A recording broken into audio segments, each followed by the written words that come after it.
प्यारे विद्यार्थियों, बहुत बहुत स्वागत है नवसृजन एकेडमी के क्लासेज में आप सबों का। आज हमारा तीसरा वीडियो है 10th क्लास मैथमेटिक्स के पोलिनोमियल पर। ये थर्ड एपिसोड है। इसके पहले के क्लास में हम लोग पोलिनोमियल की परिभाषा पढ़े थे, बहुपद क्या होता है। तो वैसा बीजीय व्यंजक जिसके प्रत्येक पद में चर के घात पूर्ण संख्या हो, उसे हम लोग बहुपद कहते हैं। और हम लोग घात के आधार पर बहुपद के प्रकार भी पढ़ चुके हैं। घात के आधार पर बहुपद के प्रकार हैं, जैसे रैखिक बहुपद, लीनियर पोलिनोमियल, द्विघात बहुपद, त्रिघात बहुपद।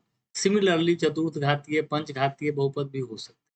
परंतु 10th क्लास में आपको रैखिक बहुपद, द्विघात बहुपद और त्रिघात बहुपद, इन्हीं तीन प्रकार के बहुपद के बारे में पढ़ना है, और स्पेशली रैखिक और द्विघात बहुपद।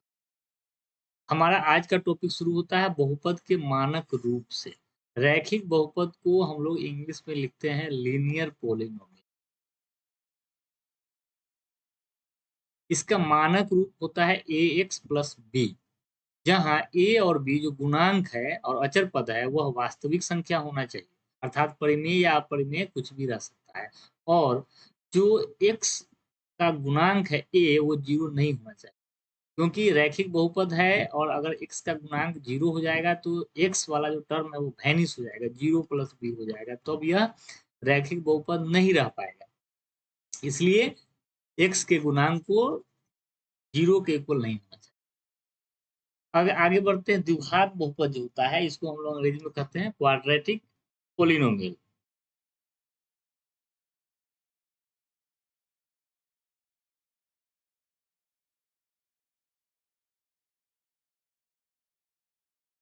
इसका मानक रूप होता है ax square plus bx plus c, जहां गुणांक a और b और c वास्तविक संख्या होना चाहिए, और x स्क्वायर का गुणांक जो है a वो जीरो नहीं होना चाहिए, अन्यथा यह द्विघात बहुपद नहीं रह पाएगा अगर जीरो हो जाए। सिमिलरली त्रिघात बहुपद, जिसको हम लोग बोलते हैं क्यूबिक पोलिनोमियल, इसका मानक रूप होता है ax cube plus bx square plus c x plus D, जहां ए बी सी और डी वास्तविक संख्याएं होती हैं और ए जीरो के बराबर नहीं होना चाहिए, क्योंकि ए अगर जीरो होगा तो एक्स क्यूब का जो टर्म है यह जीरो हो जाएगा और यह बहुपद त्रिघात बहुपद नहीं रहेगा। तो इस प्रकार ये बहुपद के मानक रूप हैं। अब हम लोग सीखेंगे दो और बातें। परिभाषिक टर्म है बहुपद के शून्यक।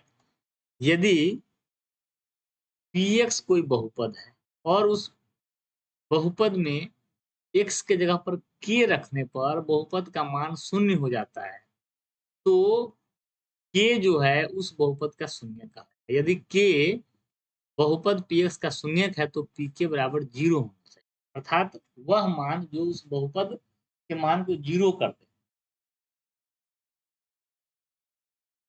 अब एक गुणनखंड प्रमेय की चर्चा करेंगे, ये 9th क्लास में ही पढ़ना था। यदि a किसी बहुपद px का शून्यक होता है तो x माइनस a उस बहुपद का एक गुणनखंड होता है, फैक्टर होता है। इसको बोलते हैं फैक्टर थ्योरम। आप लोग इसको रिवाइज कर लो। अब हम शुरू करेंगे बहुपद के शून्यक ज्ञात करना। बहुपद के शून्यक ज्ञात करना, फाइंड आउट जीरोज। शून्यक को अंग्रेजी में क्या कहते हैं? जीरो। और एक से अधिक होगा तो जीरोज इसका प्लूरल होता है। तो फाइंड आउट जीरो ऑफ ए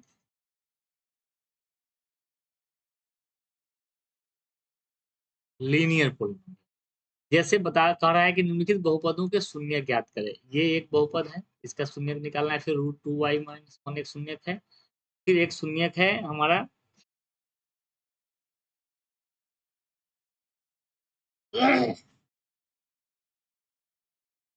ये जो शून्यक है 1/2 नहीं है, ये शून्यक है रूट 2 माइनस 1/2।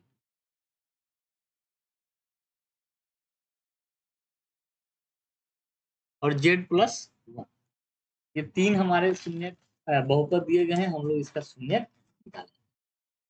तो शून्यक निकालने के लिए आपको सबसे पहले क्या प्रोसीडिंग्स करना चाहिए, क्या लिखना चाहिए? लिखेंगे दिया गया बहुपद है,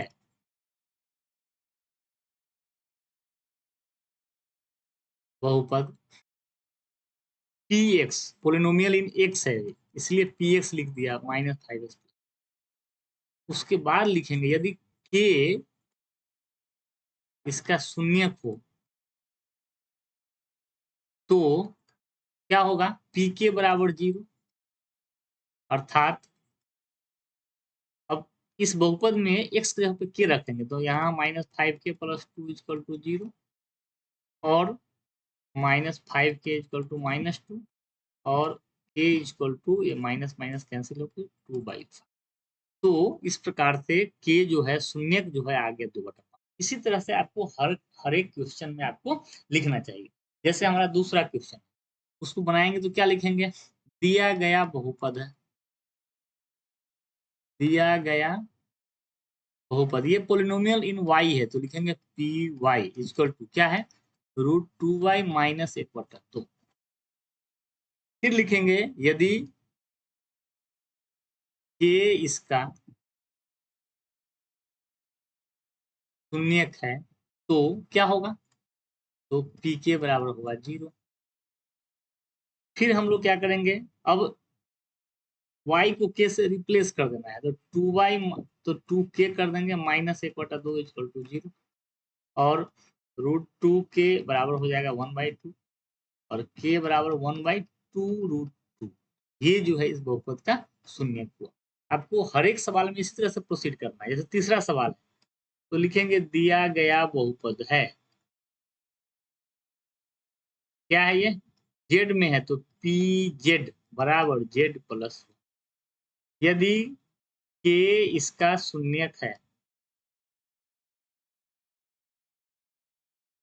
तो क्या होगा, पी के बराबर 0 होगा। तो अब हम लोग जेड को के से रिप्लेस करेंगे तो k + 1 बराबर 0 और k बराबर माइनस, अर्थात इसका शून्यक -1। तो यहाँ जो 3 उदाहरण या 3 क्वेश्चन जो दिए थे और उसका शून्यक जो हम लोग ज्ञात किए हैं, तो आप क्या पाए हैं, हर एक क्वेश्चन में आपको शून्यक की संख्या 1 निकल कर के आया।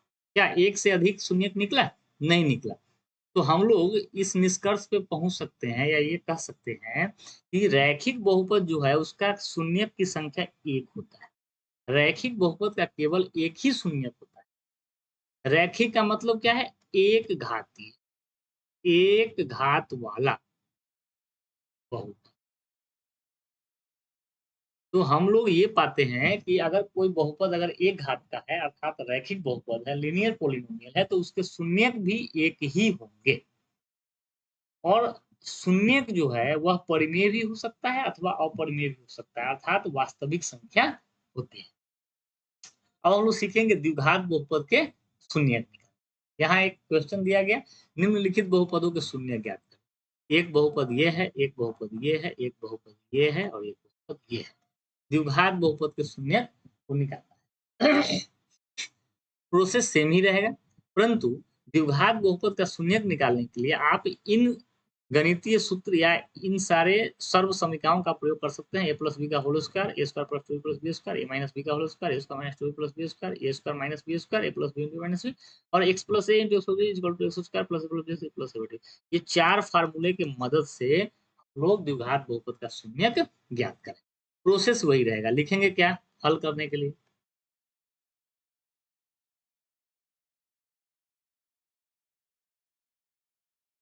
दिया गया बहुपद है, x में है तो px बराबर x² - 5x + 6। यदि k इसका शून्यक हो तो क्या होना चाहिए, pk = 0 होना चाहिए और x को k से रिप्लेस करेंगे तो k² - 5k + 6। अब आपको क्या करना है, इसको 9th क्लास में जो गुणनखंडन पढ़े हैं ये वाले फॉर्मूले में, माने लास्ट वाले टर्म का वो इस तरह से गुणनखंड में तोड़ेंगे कि गुना करने पर लास्ट वाला अचर पद आ जाए और जोड़ेंगे तो 5 आ जाए। यहाँ जो a + b है ये 5 आना चाहिए, अर्थात अचर पद 6 का गुणनखंडन करेंगे तो ये 2 × 3 होता है, इसको गुना करने पर 6 आना चाहिए, जोड़ने पर 5 आना चाहिए। तो हम लोग इसको लिखेंगे क्या, -2k -3 के प्लस 6 इक्वल टू 0। तो और ये k कॉमन हो जाएगा, k -2 -3 कॉमन हो जाएगा, k माइनस और k -2 इंटू के -3 इक्वल टू 0। अब ये दो संख्याओं का गुना 0 है, इसका मतलब या तो ये 0 होगा या ये 0 होगा या दोनों भी 0 हो सकता है। तो लिख सकते हैं हम लोग और k -2 इक्वल टू 0 अथवा k -3 इक्वल टू 0। तो इसका मतलब है k बराबर 2 होगा अथवा k बराबर 3 है, अर्थात यहाँ पे दो शून्य निकल करके आए। कितने शून्य निकल करके आए? दो शून्य। अब हम लोग अगले क्वेश्चन को हल करते हैं। अगला क्वेश्चन क्या है? तो दिया गया बहुपद है, सब में एक ही ढंग से आपको लिखना है।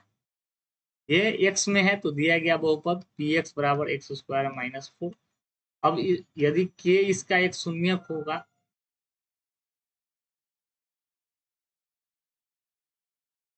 तो क्या होना चाहिए? तो pk बराबर 0 होना चाहिए और x को k से रिप्लेस कर देंगे तो k स्क्वायर -4 बराबर 0। अब इस फॉर्मूले में से देखिए किस फॉर्मूले पे जाएगा। तो ये a square minus B square का रूप का है ना। a स्क्वायर -2 का स्क्वायर इक्वल टू 0 और k -2 इंटू के प्लस 2 इक्वल टू 0। फिर से दो संख्याओं का गुना 0 है, या तो पहली संख्या 0 होगी या दूसरी 0 होगी अथवा 0 दोनों होगा। तो k -2 इक्वल टू 0 अथवा k प्लस 2 इक्वल टू 0। तो k का वैल्यू एक हो जाएगा 2 अथवा k का वैल्यू माइनस। तो आप देखते हैं यहाँ भी हमको दो हल, दो शून्य मिल गए। अब हम लोग तीसरे क्वेश्चन को हल करते हैं। दिया गया बहुपद px बराबर क्या है? x -8। यदि k इसका शून्यक होगा तो सब में ऐसे लिखना है। तो क्या होगा? तो pk बराबर 0 होगा और x -8x बराबर 0। और यहाँ पे दो ही पद है, तो अगर दो पद अगर रहे, सॉरी यहाँ पे एक्स स्क्वायर होगा, द्विघात बहुपद है ना इसलिए एक्स स्क्वायर होगा। तो अब आपको जब दो ही पद है तब तो गुणनखंड के लिए बहुत इजी है, कॉमन देख लीजिए x minus X into x minus eight equal to 0। तो इसका मतलब है x बराबर 0 और x इक्वल टू 8। तो हम देखते हैं कि यहाँ भी दो हल है। अब हम लोग ये चौथे वाले इक्वेशन बहुपद का शून्यक निकालते हैं। यहाँ पे लिखेंगे क्या? दिया गया बहुपद है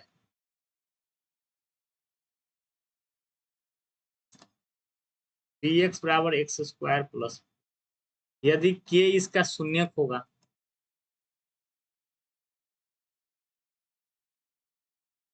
तो क्या होना चाहिए?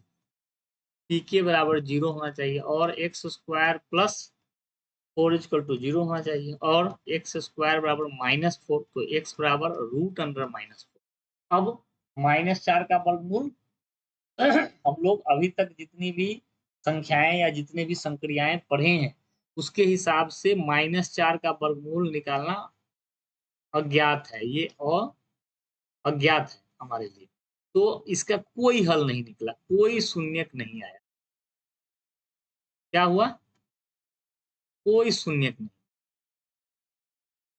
तो अब हम देखते हैं कि द्विघात बहुपद में कभी-कभी बहुपद का कोई भी शून्यक नहीं आता, अगर आया है तो दो शून्यक आए। अच्छा, अब अगर हम एक द्विघात बहुपद की चर्चा करें, मान लें एक बहुपद दिया हुआ है px बराबर एक्स स्क्वायर बटा 4, ये भी एक द्विघात बहुपद है। अब अगर इसका शून्यक निकालेंगे तो यदि k इसका शून्यक हो तो pk इक्वल टू 0 और k स्क्वायर बटा 4 इक्वल टू 0, तो k स्क्वायर बराबर हो जाएगा 0, तो k बराबर भी 0। तो यहाँ पे ये जो द्विघात बहुपद है, यहाँ k का वैल्यू अर्थात शून्यक जो है एक ही आया है। तो हम क्या पाते हैं कि द्विघात बहुपद में शून्यकों की संख्या दो आया है अथवा एक आया है अथवा एक भी नहीं आया, 0 आया। तो हम लोग इससे ये निष्कर्ष निकालते हैं कि द्विघात बहुपद के शून्यकों की अधिकतम संख्या दो होती है। ये बहुत ही फैक्ट है, आप इसको बहुत ही, इस चैप्टर का मेन फैक्ट है द्विघात बहुपद के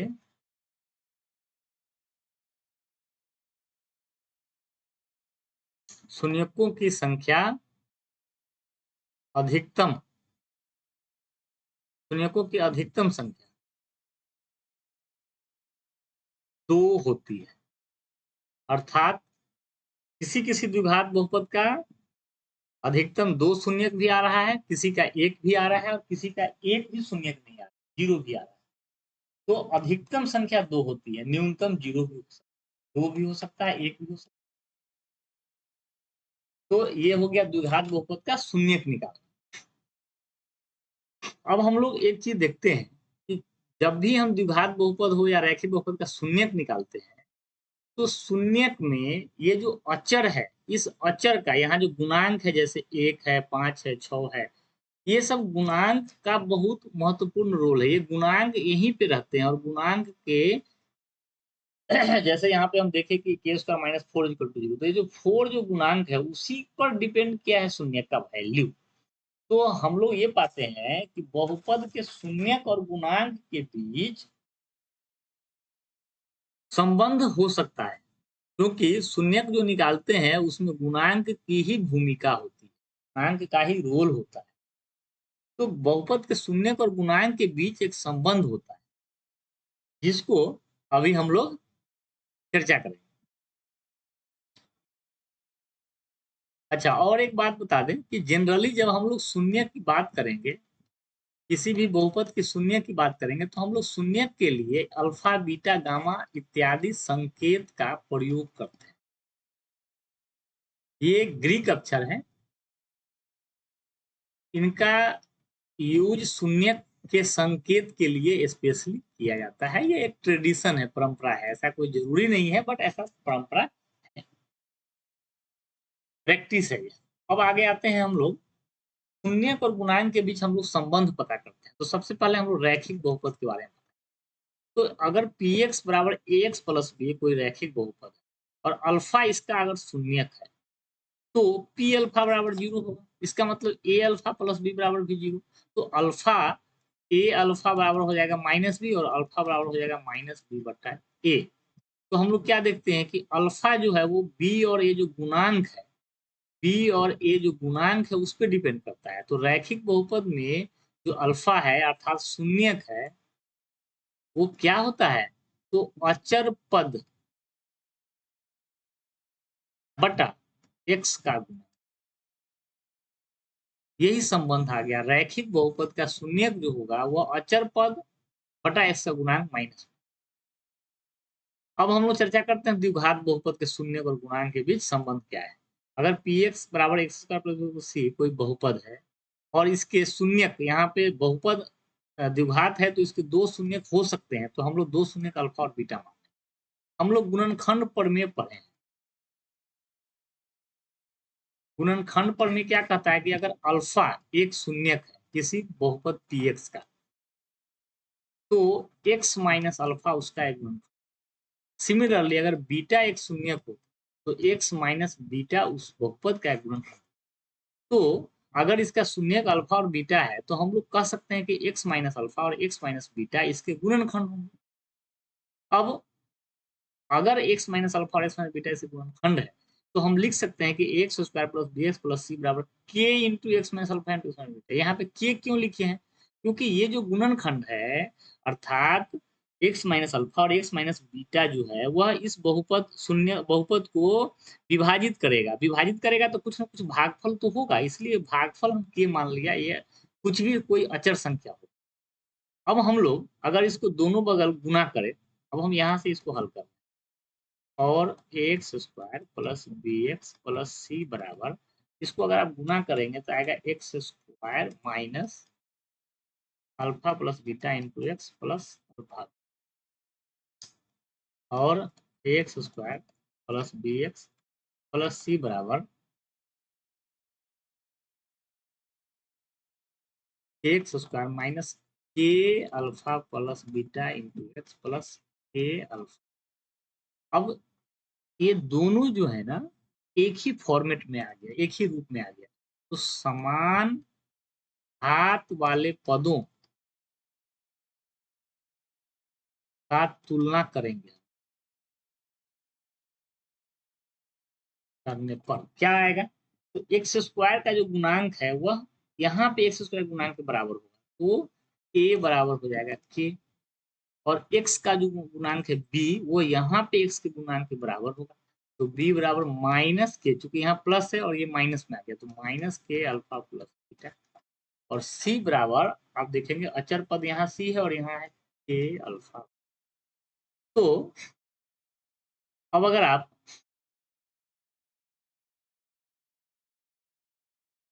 अल्फा प्लस बीटा का अगर वैल्यू निकाले, इक्वेशन 2 को अगर आप इसको सॉल्व करें, तो अल्फा प्लस बीटा बराबर क्या आएगा, तो माइनस के, सॉरी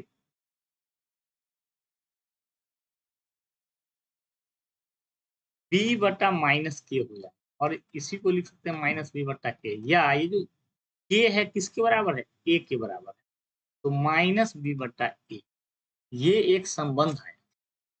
सिमिलरली अगर हम ये जो तीसरा इक्वेशन को अगर हल हल करें, तो अल्फा बीटा बराबर हो जाएगा सी बटा के, और के ए के बराबर, तो सी बटा ए के बराबर। तो आपको दो संबंध देखने को मिला। पहला संबंध आपको क्या मिला कि अल्फा बीटा बराबर, अल्फा प्लस बीटा बराबर माइनस बी बटे, और अल्फा बीटा बराबर, अल्फा गुने बीटा बराबर सी बटे।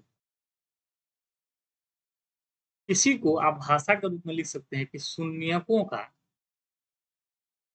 योग बराबर क्या होगा, तो माइनस में एक्स का गुणांक बटा एक्स स्क्वायर का गुणांक, और इसको लिख सकते हैं शून्यकों का गुणनफल, ये बराबर क्या होगा, अचर पद सी बटा ए, तो एक्स स्क्वायर का गुणांक। ये जो है घात बहुपद के शून्य और गुणांक के बीच दो संबंध है, alpha plus beta equal to minus B बटे और अल्फा बीटा बराबर सी। इसी प्रकार से हम लोग त्रिघात बहुपद के शून्य और गुणांक के बीच भी संबंध निकाल सकते हैं। तो त्रिघात बहुपद का मानक रूप होता है x square plus b x, sorry a x cube plus b x square plus c x plus D.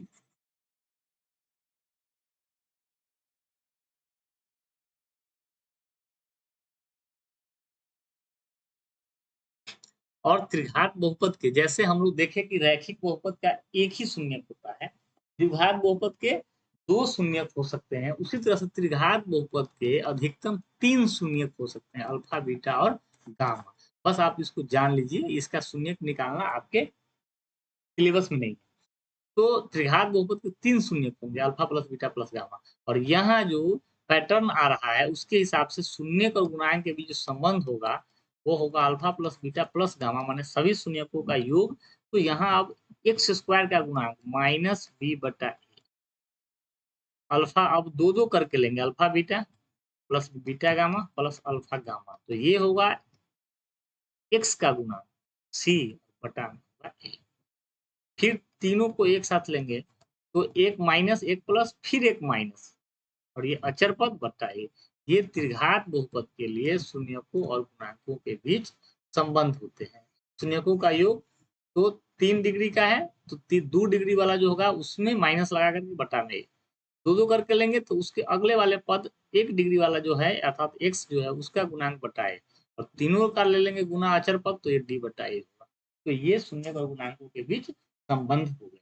इस प्रकार से आपका बहुपद के शून्यक निकालना और शून्यकों एवं गुणांकों के बीच संबंध स्थापित करना, ये क्लास आज हम लोगों ने पूर्ण किया। आशा है आपको ये क्लास समझ में आया होगा। बहुत बहुत धन्यवाद।